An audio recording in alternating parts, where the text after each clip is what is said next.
Paroki ini baru berdiri 8 tahun dan karya-karya pastoral yang kita laksanakan untuk mendukung visi misi Keuskupan Palangkaraya, yakni dalam lingkungan untuk bersama dengan alam, bahwa di lingkungan sekitar, sebagai contoh kami dalam rangka APP dan Pasca kita menanam 100 pohon sengon, dan juga di kebun paroki di Tangkahen kita sudah menanam pohon sengon 350 pohon.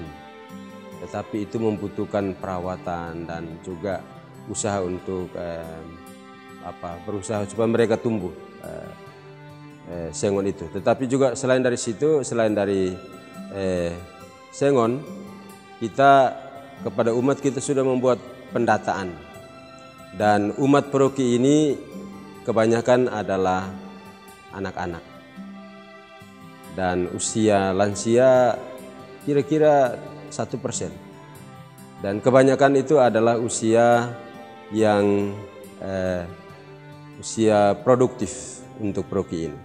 Usaha-usaha yang dibuat untuk anak-anak, kita setiap minggu itu ada kelompok sekami, dan kita sudah punya kelompok katekis, dan bahkan mereka sudah membangun jaringan untuk komunikasi melalui WA yang khusus, WA para katekis.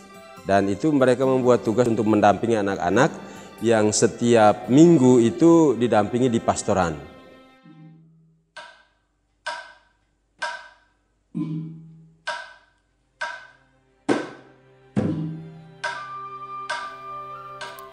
Pulau Kalimantan merupakan pulau terbesar di Indonesia dan terbesar ketiga di dunia. Kondisi geografis Kalimantan yang cukup luas ini menjadikan tantangan tersendiri bagi para pelayan sabda di Keuskupan Palangkaraya. Para pastor, biarawan-biarawati, dan para rasul awam harus rela menjelajahi alam dalam mewartakan sabda Tuhan sampai ke seluruh pelosok Kalimantan Tengah. Paroki Santo Arnoldus Jansen didirikan pada 19 April tahun 1985. Wilayahnya cukup luas. Awalnya itu seluruh Kabupaten Gunung Mas ini itu satu paroki. Dalam perkembangan waktu dibagi jadi dua, Rungan Manuhing. Dan paroki bukannya tambah berkurang tetapi tambah luas, karena wilayahnya termasuk juga Pulang Pisau dan Kuala Kapuas. Seluruh wilayah paroki ini terdiri dari 21 stasi. Ada 15 yang ada di pinggiran sepanjang Sungai Kahayan, dan sisanya ada di perkebunan sawit.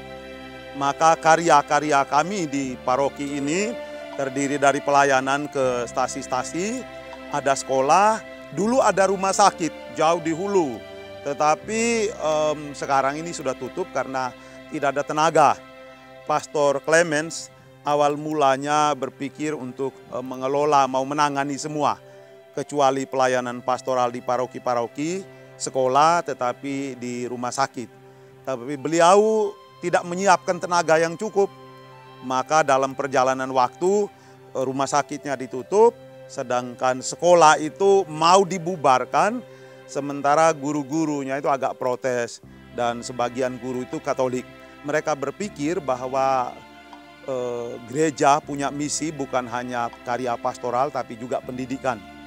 Dan oleh karena itu guru-gurunya pergi menghadap Bapak Uskup minta supaya kalau bisa karya yang bagus ini untuk ke depan, untuk pendidikan, untuk bangsa ini jangan sampai ditutup. Maka mereka menghadap Bapak Uskup minta supaya Bapak Uskup mengambil alih ini sekolah.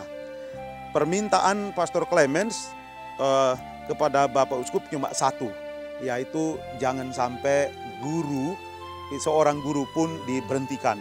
Dan akhirnya sekolah ini diambil oleh Bapak Uskup, sampai sekarang ditangani secara baik dalam perjalanan waktu, jatuh bangun, tetapi masih tetap berjuang dan berusaha. tema Sinode Keuskupan Palangkaraya sangat menarik. Gereja yang mandiri, misioner, dan peduli lingkungan. Gereja yang mandiri, kami berpikir bahwa kemandirian gereja itu bukan cuma soal hal iman, bukan cuma tenaga, bukan cuma finansial, tetapi kemandirian juga sungguh-sungguh berakar pada budaya setempat. Nah, dalam rangka itu kami ingin membangun gereja dengan motif betang. Mengapa betang? Kita tahu gereja adalah rumah Tuhan. Rumah itu tempat di mana hati orang berada. Kalau di rumah orang sudah bagus, di keluarga dia sudah bagus, dia akan keluar rumah pun bagus. Di luar ada berbagai macam pengaruh modern, situasi modern, perkembangan zaman. Seorang anggota keluarga tetap kuat karena berangkat dari situasi rumah yang sudah bagus.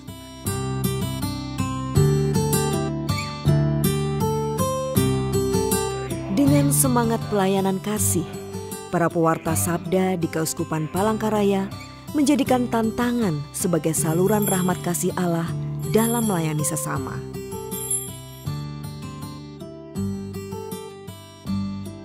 Gereja Katolik Santo Yosef Reina de Metz, Telok Katingan adalah salah satu paroki dari Keuskupan Palangkaraya. Oleh karena itu, dalam gerak langkah seluruh karya di paroki ini selalu bertolak dari visi dan misi Keuskupan Palangkaraya, yakni Gereja Keuskupan Palangkaraya yang beriman, misioner, dan peduli lingkungan. Karya-karya yang kita lakukan di paroki ini untuk menunjang visi dan misi keuskupan ini, yang pertama dalam hal iman, paroki ini terdiri dari 49 stasi yang tersebar sampai ke perbatasan Kalbar. Dan dari segi luasnya itu sudah sangat berat untuk mencapai suatu pertumbuhan iman yang maksimal dalam diri umat. Tetapi hal yang bisa kami lakukan dengan tenaga 2 orang pastor dan 4 orang suster adalah kita meningkatkan kuantitas torne.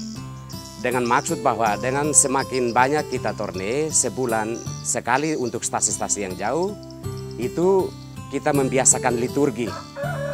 Kalau soal kemandirian di paroki ini juga kami menanam tanaman-tanaman yang memang punya nilai ekonomis seperti gaharu, sengon, dan juga tanaman-tanaman buah-buahan yang lain. Semua itu ketika ada hasilnya kita jual, dan itu ada menambah masukan untuk paroki ini.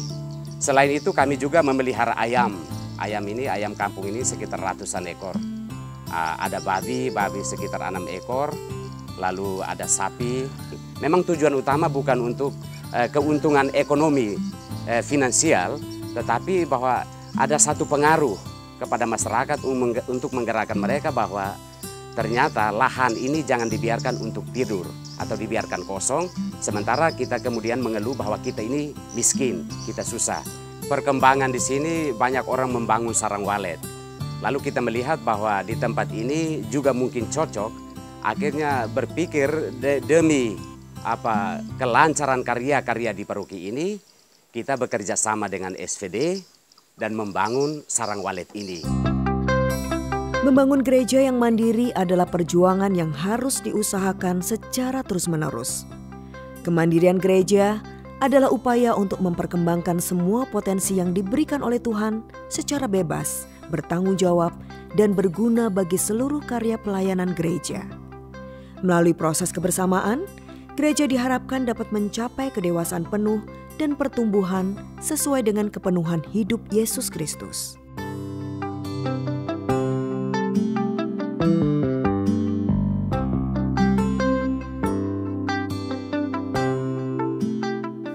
Paroki memang harus mandiri karena Tuhan menciptakan alam ini dengan sedemikian kaya. Nah, kesempatan ini Paroki Kasongan mengambil 2 hal yang sekarang sudah berhasil. Yang pertama itu ikan, yang kedua itu burung walet. Dua hal ini menjadi fokus pertama. Tapi ke depan kami mau berusaha untuk menciptakan yang lain yang kiranya benar-benar memberikan manfaat kepada seluruh lingkungan. Semuanya itu mau menggali kemandirian dari alam sekitar yang diciptakan Tuhan untuk kita, dan kita mencoba dengan kreativitas mengolahnya. Jadi itu yang kemandirian paroki memang harus mandiri, karena memang Tuhan sudah memberikan sedemikian kaya pada kita. Perjalanan misi Keuskupan Palangkaraya saat ini sudah mencapai 25 tahun. Perkembangan Keuskupan Palangkaraya ini tentu tidak lepas dari bimbingan dan karya Roh Kudus yang menyertai perjalanan seluruh umat Katolik di Keuskupan Palangkaraya. Dalam kesempatan ini ingin menyampaikan ucapan selamat dan propisiat atas terselenggaranya peringatan ke-25 tahun Keuskupan Palangkaraya. Semoga keuskupan kita semakin berkembang pada masa-masa yang akan datang.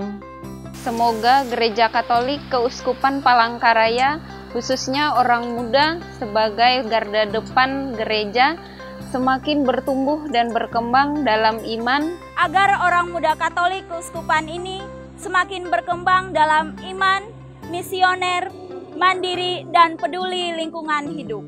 Kita yakin keuskupan ini hanya bisa dibangun atau menjadi seperti ini karena kasih karunia Allah yang ditaburkan ke seluruh umat, seluruh keuskupan, dan kemudian umat juga merespons dengan sangat baik sehingga memperkembangkan juga kasih yang menjadi ciri khas dari seluruh umat Gereja Katolik dimanapun.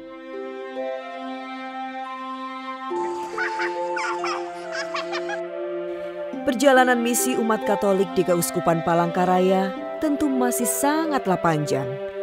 Tetapi dengan semangat pelayanan, kebersamaan, dan cinta kasih, diharapkan umat Katolik di Keuskupan Palangkaraya dapat lebih mengembangkan iman, misioner, mandiri, dan peduli lingkungan hidup, sehingga dapat menabur dan menebar kasih karunia Allah di bumi Tambun Bungai. Semoga